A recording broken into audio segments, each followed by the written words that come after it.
கர்த்தர் உன்னை தினமும் தேடிவர என்ற தலைப்பில் நாம் அதிகமாக தியானித்து வருகிறோம். இன்று கர்த்தருடைய வார்த்தை தியானிப்போம். ஒவ்வொரு நாளும் நம்முடைய இந்த தியானத்திலே, இந்த வாரத்திலே முழுவதும் காக்கிறார். நம்மளை கொண்டு எப்படி அவர் நம்மை காத்து நம்முடைய வழி நடத்துகிறார் என்று தான் பார்த்து கொண்டு வருகிறோம். நம்முடைய தேவன் பாருங்க, நம்ம எப்பொழுதும் நேரத்திலும் எந்த நேரத்திலும் நம்மளை காக்கிறார். காக்கிறது மட்டும் அவர் மிகவும் நேசித்து நம்மளை விட்டுவிடலே, அது கூட அவருடைய கிருபையும் அன்பும் இருக்கு. ஆனால் அந்த காக்கிற தேவனை நாம் அறிந்து கொள்ளும் பொழுது நம்முடைய உள்ளம் எப்படி மகிழப்படுகிறது பாருங்க. பாருங்க, அவர் எப்படி காக்கிறார். நான் காற்றுக்கு ஒதுக்காகவும், பெருவெள்ளத்துக்கு புகலிடமாகவும், வறண்ட நிலத்துக்கு நீர்க்காலாகவும், விடாய்ந்த பூமிக்கு பெருங்கண்மலையின் நிழலாகவும் இருப்பார். பாருங்க, நம்முடைய ஆண்டவர் ஒவ்வொரு மனிதனுக்கும் காக்கதை இன்னும் அழகாக கற்றுக் கொடுக்குறார் பாருங்க. எவ்வளோ அழகாக சொல்லுறார் பாருங்க. காக்கிறார் மனிதனை பாருங்க. நம்முடைய இந்த சமூகத்தில், நம்ம இந்த சமுதாயத்தில் இருக்கிறோம். பிள்ளைகளுக்கு நம்முடைய பாதுகாக்கிறது இருக்கிறது. வீட்டில் இருக்க வெளியே கூட்டு போகிறோம், வாங்குகிறோம், செய்கிறோம். எந்த விதமான ஒரு அவங்களுக்கு ஏதாட்டும் நேரிடாத அளவுக்கு நம்ம கவனமாக செய்கிறோம் ஒவ்வொரு நிமிஷம். ஏனென்றால் இந்த பூமியில் எந்த நேரத்தில் என்ன நிகழ்கிறதே தெரியாது. அந்த அளவுக்கு இருக்கிற இந்த பூமியில் அதை கவனமாக நம்முடைய பிள்ளைகளை கொண்டு வருகிறோம். ஆனால் நம்மளை படைத்த ஒருவர், அந்த ஆண்டவர் பாருங்க, நாம் நம்முடைய பிள்ளைகளை, ஆனால் அவர் இந்த அண்டாசரஸ்தில் அனைத்து உயிரினங்களும் அவருக்கு சொந்தம். அதில் நாமும் ஒருவர். அதையும் நம்மளை என்ன அழகாக காக்கிறார் பாருங்க. அவர் சொல்றார் பாருங்க, காற்றுக்கு ஒதுக்காகும். எவ்வளோ காற்று அடித்தாலும் உன்னை நான் அதை சரியாக எந்த இடத்துல வைக்கணுமோ அந்த இடத்துல வைத்து, எப்படி ஒரு மனிதனுக்கு புகலிடம், அதாவது எந்த இடத்துல பாதுகாப்பு இருக்குது, எந்த இடத்துல இருக்கணும்னு சொல்லி சரியாக நம்ம வேண்டுமோ அந்த அளவுக்கு கர்த்தர் பாதுகாக்கிறார் பாருங்க. மனிதனுடைய வாழ்க்கையில் நம்ம சில பேர் சொல்லுவாங்க, அந்த ஏரியாவில் போனால் ரொம்ப பிரச்சனைப்பா, அந்த ஏரியாவில் வீடு, இல்லை அந்த ஏரியாவில் அந்த இடத்துல ரொம்ப பிரச்சனை நடக்கும், திருட்டு போகும், ரொம்ப தவறான எண்ணங்கள் உண்டு, இதெல்லாம் வேண்டாம், இந்த மாதிரி இடத்துல எடு அப்படிலாம் சொல்லுவாங்க. பார்த்துருக்கீங்களா? அதாவது பாதுகாப்பதற்கு நிறைய அணுகுமுறைகளை நிறைய இந்த உலகத்தில் சொல்லுவாங்க. அங்கே எடு, இல்லைன்னா அந்த இடத்துல நிலம் வாங்கு, அங்கே நல்லாயிருக்கும், இப்படி நிறைய காரியங்கள் சொல்லி கொடுக்குறாங்க. எப்படி வாழ வேண்டும், எந்த இடத்துல நீ இருக்க வேண்டும், எந்த இடத்துல எப்படி யாரிடம் பேச, இப்படி நிறைய காரியங்களை நமக்கு பாதுகாக்கிறதுக்காக நம்ம இந்த பூலோகத்தில் இருக்கிறவங்க நிறைய கற்றுக் கொடுக்குறாங்க. ஆனால் தேவன் பாருங்கள், இந்த உலகத்தில் அருமையான எவ்வளோ பெரிய காற்றுகள், எவ்வளோ பிரச்சனைகள் வந்தாலும் அதை காக்கிறார் பாருங்கள். பெருவெள்ளத்துக்கு புகலிடம், எவ்வளோதான் வெள்ளம் வந்தாலும், எவ்வளோதான் இருந்தாலும் பாருங்கள், சில நிறைய ஏரியாலாம் பார்த்தீங்கன்னா நதி பக்கத்துலலாம் வீடு கட்டியிருப்பாங்க. நதிகள், கடவுற பக்கத்துலலாம் திடீர்னு என்ன நிலமை வருமோ தெரியல, அந்த மாதிரி தண்ணிகள்லாம் கிட்ட வரும். ஆனாலும் பாருங்கள், அவங்க அவ்வளவு இருந்துமே சில நேரங்களில் பாருங்கள், கர்த்தர் அவர்களுக்கு புகலிடமாக இருக்கிறார். எவ்வளோதான் தண்ணி இருந்தாலும் சரிதான். நதி பக்கத்துலலாம் வீடு இருக்கும். சில நேரத்தில் பெரிய மழை வந்துச்சுன்னா அந்த வீட்டுக்குள்ளேயே தண்ணி வந்துடும். பெரிய பெரிய இடங்கள்லாம் வீட்டுக்குள்ளேயே தண்ணி வந்துடும். ஆனாலும் பாருங்கள், கவர்மெண்ட் சொல்லுவாங்க அந்த இடத்துல இருக்காங்க, ஆனாலும் இருப்பாங்க. ஆனாலும் சில நேரத்தில் அதெல்லாம் கேட்கணும். அதையும் இடத்தை விட்டு மறுபடியும் வேறு இடத்துக்கு வந்துருந்தால் அங்கேயும் தண்ணி வந்துடும் சில நேரத்தில். அப்பொழுதும் தேவன் பாருங்கள், அவருக்கு புகலிடம் கொடுத்து காப்பாற்ற பாருங்கள்.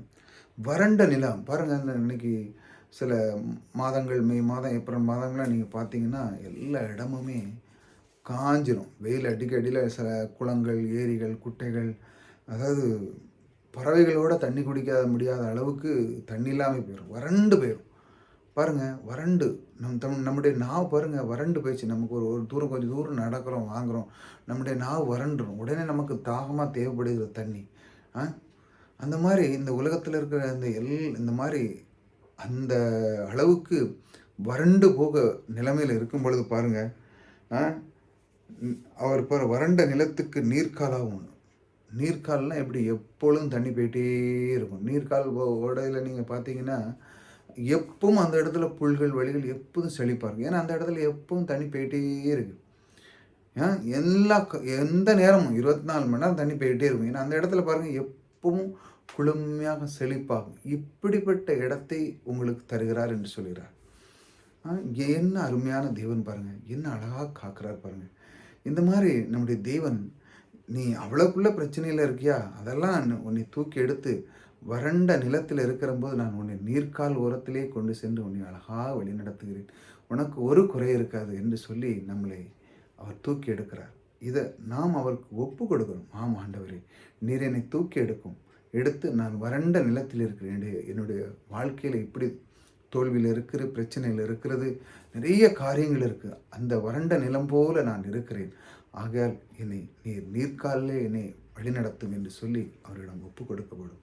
இதையெல்லாம் வாழ்க்கையோடு ஒப்பிட்டபானி இந்த வார்த்தைகள் இருக்கும். நீங்கள் இதை கவனிக்கும் பொழுது அடுத்த வார்த்தை பாருங்கள். விடாய்ந்த பூமிக்கு பெருங்கண்மலை நிழலாகவும் இருப்பேன். கண்மலை நிழல், அதாவது பெரிய நிழல் இருந்துச்சுன்னா மலையில் பாருங்கள், இந்த சைடில் மலை இருந்துன்னு இந்த சைடில் நிழல் இருந்துச்சுன்னா என்ன குளுமையாக இருக்கும் தெரியுமா? நீங்கள் அதெல்லாம் அனுபவிச்சிருப்பீங்கன்னு எனக்கு தெரியாது, நான் இப்போ அனுபவிச்சிருக்கிறேன்.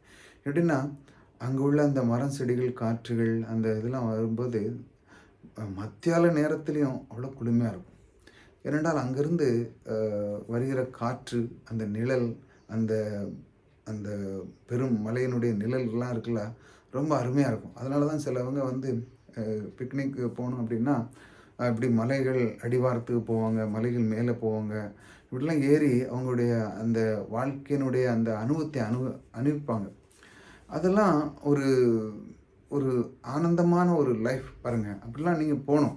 அந்த மாதிரி மலைகள் ஏற பழகிறதுக்கு, மலைகளோ அந்த இடங்களில் போகிறது வாங்குறதெல்லாம் நீங்கள் அந்த இடத்துல நீங்கள் எப்பவும் போனாலும் தான், ஏப்ரல் மே மாதம் பெரிய வெக்கேஷன் டைமில் வெயில் இருக்க டைமில் போனாலும் குளுமையாக இருக்கும், எப்பவும் குளுமையாக இருக்கும் பாருங்கள். அந்த மாதிரி இடங்களில் நீங்கள் போகும்போது தான் தெரியும், ஐயோ நம்ம அந்த இடத்துல வீட்டுக்கு போகும்போது ரொம்ப கேர்க்குங்க பாரு, மரம் செடி கொடிகள் இருக்கும்போது மத்தியானம் 1 மணி 2 மணி ஆனாலும் பாருங்கள் எவ்வளோ நிழலாக இருக்கிறது என்று சொல்லி நீங்கள் அனுபவிப்பீங்க. அந்த மாதிரி தேவன் பாருங்கள் எப்பொழுதும், அது நீங்கள் அங்கே போனால் தான் இருக்குது, ஆனால் உங்கள் வீட்டுக்குள்ளே தேவன் உங்களுடைய அந்த அன்பை உங்களுக்கு தர விரும்புகிறார். இப்படிப்பட்ட தேவனை தான் நாம் ஒவ்வொரு நாளும் அவரை ஏற்றுக்கொள்ள வேண்டும். அவர் நம்மை தேடி வந்து இந்த மாதிரி காக்கிறாருங்க. அவர் என்ன சொல்றார்? காற்றுக்கு ஒதுக்கதாகவும், பெருவெள்ளத்துக்கு புகலிடமாகவும், வறண்ட நிலத்திற்கு நீர்க்கால், இப்படி நிறைய வார்த்தைகளை சொல்லி உங்களை காக்கிறார். இந்த காக்கிற தேவன் உங்களோடு கூட இருக்கிறார். ஆகையால் நீங்கள் எதை பற்றியும் கவலைப்படாங்க.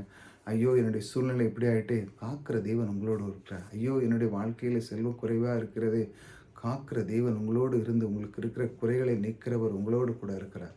நீங்கள் முழு மனதோடு விசுவாசிக்கும் பொழுது அதை நீங்கள் பெற்றுக்கொள்வீர்கள்.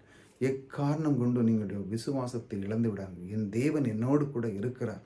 ஆகையால் எந்த பிரச்சனை, இந்த மாதிரி பிரச்சனைகள் இதெல்லாம் மனுஷனுக்கு வரும், ஆனாலும் அதற்கு சொல்யூஷனும் தேவன் வைத்திருக்கிறார்.